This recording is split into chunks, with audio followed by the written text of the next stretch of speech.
Welcome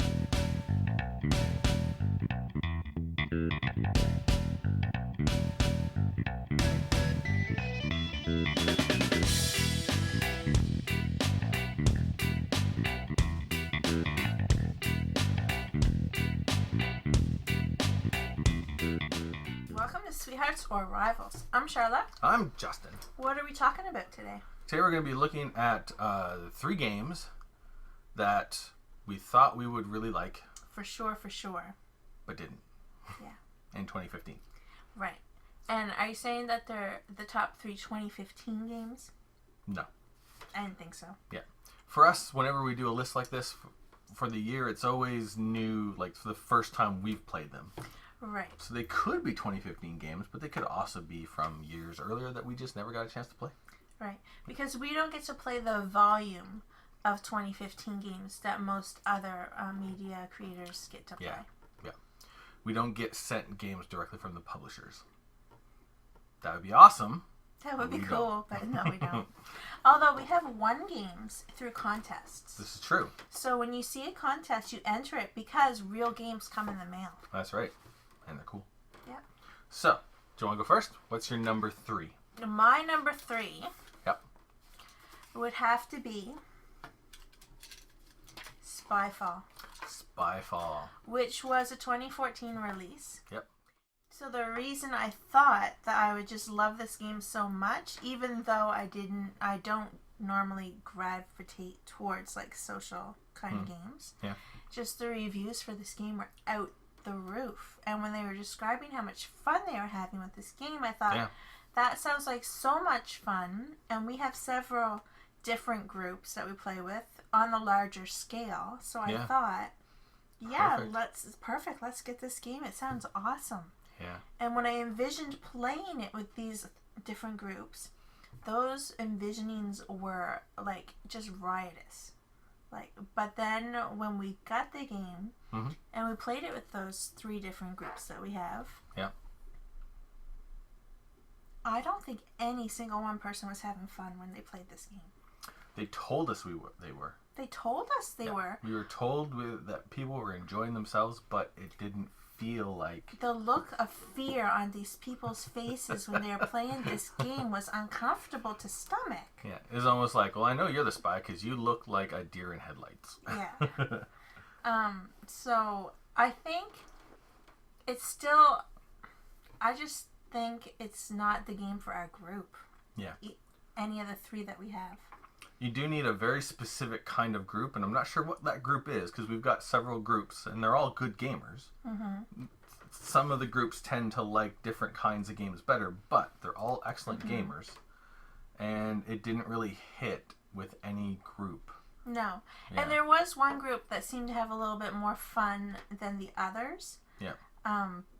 But it just didn't, it wasn't as epically fun as I thought it was going to be. I thought it was going to require a little bit of like hanabiing, if you can use that as that way. Mechanic. Yeah. But I mean, like coming up with a way of communicating without talking about certain things, like almost like expectations. Like in Hanabi, if you don't give a clue about a certain card for a very long time, you can kind of take that as a hint. It's a good card to get rid of. Right. I expected that you would have to come up with something like that, and nobody that we ever played with was interested in doing that. We never got the meta game within the game that they talked about happening. And then everybody kept playing it in their own way. Yes. Like we never gelled. Yeah. So, I agree. And I mean, you might ask, how many times did we play Spyfall? Like, there was one night we brought it over to one group, the one that had the most fun with it. We probably played it actually a dozen times. Yeah. Yep. So, and they were the ones having the most fun with it. Except for a few of them that looked like they would rather, like, have forks in their eyes. And then there was one group we played with just 2 times. It never worked with them. Yeah. And then another group that we played with, we probably played it 6 or 7 times. So, I mean, we've played this game quite a lot. Yeah. And we probably would try playing it together, but, I mean, you can't because it's Yeah. It's work. like Well, I'm not the spy. You're the spy. I'm not the spy either. Well, then you messed up the... We shuffled it wrong again. Put it back in the box. Yeah. Anyway. Yeah. That was a lot of talking about one little game. But anyway, we haven't even got to your number 3 yet. My number 3 looked amazing. The people that reviewed it early, almost prototype form, made it sound really awesome. So we backed it on Kickstarter and finally got it, and it wasn't so awesome, and that was Forge War. Forge War looked like you could really get into the story and the theme, like sending your groups of heroes on these epic quests and utilizing all the little weapons and what you can make and all that kind of stuff. And then I even liked the idea of the mining, where it was kind of an interesting Euro puzzle. Mm-hmm. All of it sounded really awesome. Then we got it and we played it, and we played it a couple of times. And I believe we did a series of videos on like a really big playthrough. We did, yeah. Just to show everyone what it was like to actually play it. Yes. And the reason why it fell flat for me that I didn't enjoy it was because it takes an incredible amount of time to accomplish anything in that game. Mm-hmm. And then when you're done accomplishing something that you've spent so much energy on doing, you don't feel any major sense of accomplishment at all. It's like, yes, I've done that quest. I've spent 45 minutes working all the little intricate things of this puzzle to get this quest done. And I get $5 and 3 points. Okay, you're good. Just, it's too bad because it's all the ideas and mechanisms are very neat, and it just takes forever to do anything of no importance. Okay. What's your number 2? My number 2 is a 2015 that we backed on Kickstarter. Nice. It's Forge War. Forge War. Nice. And I think this game is a very grandiose game. Yeah. And I say that in the form of size because it's huge. Yeah. Like you said, it takes a long time to play. I think we actually have like a setup video. And I think 20 minutes. I think more. It's longer than that. We're setting up like the fast forward. Yeah. So that we could play a more epic game. That's what we were setting up. So of course it's going to take longer than the normal setup. Whew. Yeah, that's a long setup.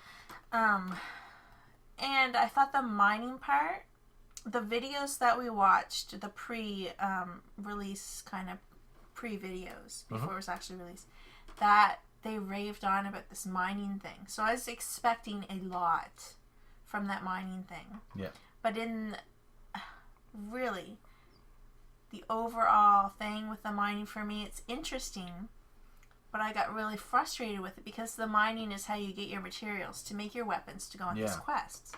So I was always staring at this thing trying to figure out how I get these materials, and all of a sudden there's no way for me to get the materials I need to make these weapons. Yeah. I've got the wrong materials for the stuff I can get in the mine, and then how am I going to use my weapons to do my quests, and I can't do any of it. And I don't think I should need to talk about it anymore. But I'm sure that there's a game in there. Yeah.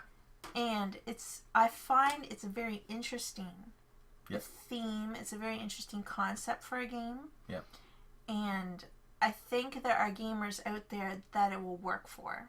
Yeah. I really do think people are going to love that game, but it just didn't happen to be one that we could love.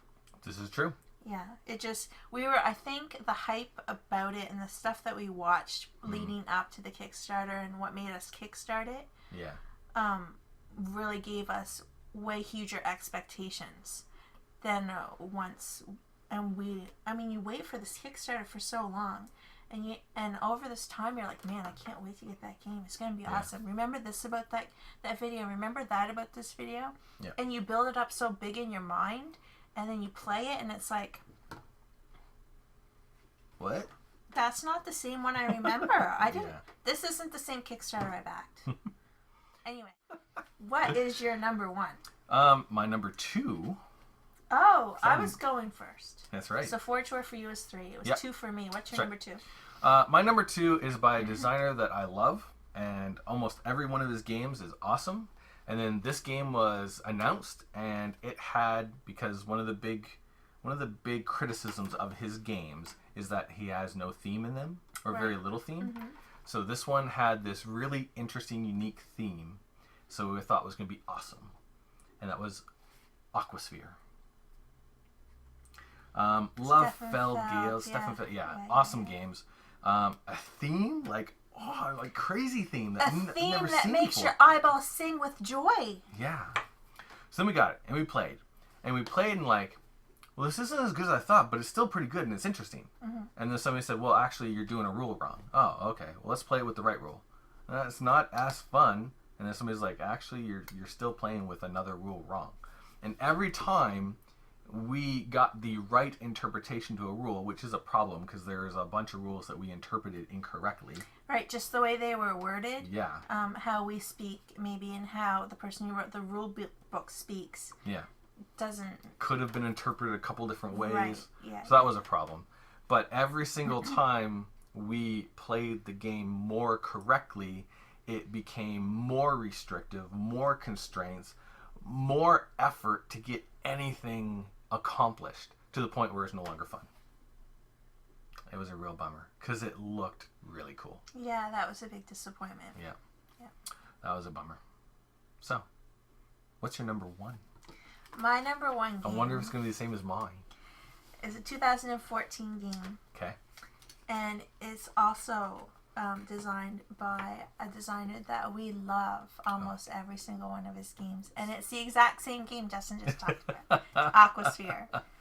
And that was my number one disappointment because the Kickstarter came and we actually didn't back it because I don't know if it was the exchange wasn't good or whatever. It's possible.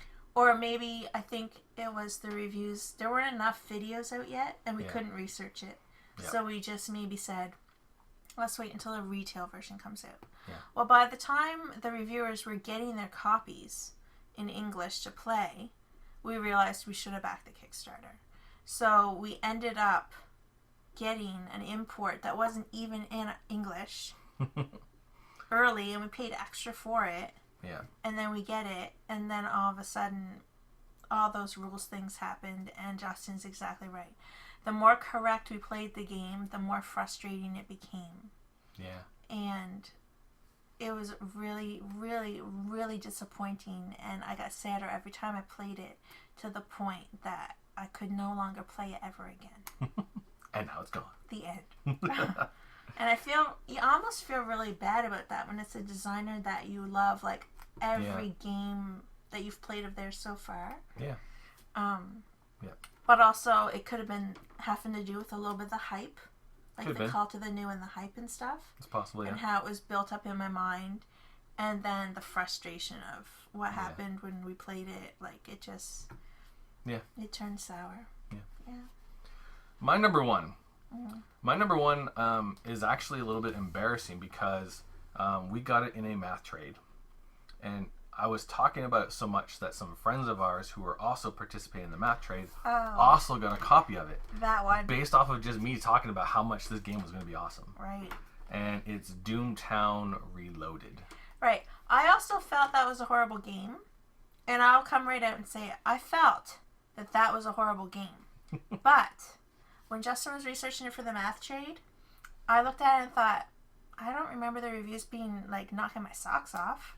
I don't think that's going to be awesome, but okay. But anyway, now Justin can tell. So the reason I thought it was going to be good is because everything I watched on it leading up to the math trade was all about the really unique card play where whenever you're having a big shootout, instead of like rolling dice or doing something like that, you're actually drawing another hand of cards and playing a game of poker, which I thought was really cool and it was really thematic. But it ends up being one of the worst things about the game. One of them. Not the worst, though. I said one of. I know. Now, what nobody talked about was everything in this game, Doomtown, requires like strategic and tactical planning on where your people are, your dudes. Where are they? What's adjacent? Where can they move? And it's all very tactical, like a tacticals mini game. But there's no minis. So whenever you move your dude, you've got to gather up a fistful of cards from all the stuff that's attached to them, and then move them over to the other spot, and then splay out all the cards because you need to be able to see them to read them. Oh wait, that was tapped. I can't, technically not tapped because that's copyrighted, but twisted. You go check on that? Yeah. I'm back. So yeah, so you've got all this crazy tactical mini style gameplay with no minis. Not even a cube. Nothing. And it's just mitts full of cards shifting around the table and being incredibly difficult to like just manage, which wasn't fun at all. And then as you mentioned, the really cool card play of having a hand of poker and it could be a cheating hand and all that stuff. All those cards that you pull out of your deck go into your discard pile and you don't get to use them. So you cycle through your deck super fast. Really fast. Which could be a good thing. Like, hey, you get to cycle through your deck fast, so you're going to get to the cards you really want. Oh no, you're going to watch those cards cycle right by you and then have to wait even longer. But then by the time they get back into your draw pile, they could be used for another hand. And just, there's all these cards that just keep disappearing and you never get to use them. It was not fun at all. At all. At all. So, huge disappointed because the theme was also something I was really looking forward to. Now, it would have made my list had I been expecting something from that game. Yeah. I was expecting a lot. Yeah. And was let down. Yeah. So, those are the 3 games that we played in 2015. And I feel like we were kind of hard on them, and I feel bad now. Oh. I think we gave legitimate reasons why we were disappointed. And in no way are we saying that they are not games that people could enjoy. I think people could maybe enjoy some of them. Yeah. Except for Doomtown. There are people that enjoy that game. And if you love that game, tell me why we're wrong. Because I would like to actually know. What is it about that game that people enjoy that we obviously don't? Yeah, we're missing something, obviously. Maybe we're playing the rules wrong again. I don't know. Crazy. Anyway. Yeah. I don't have That's any... our list. I'll stand behind it. Yeah. I don't have any interest in going back and finding out, though. And replaying it. Anyway, yeah, that's our list. Thanks. We'll see you in the next video. Later.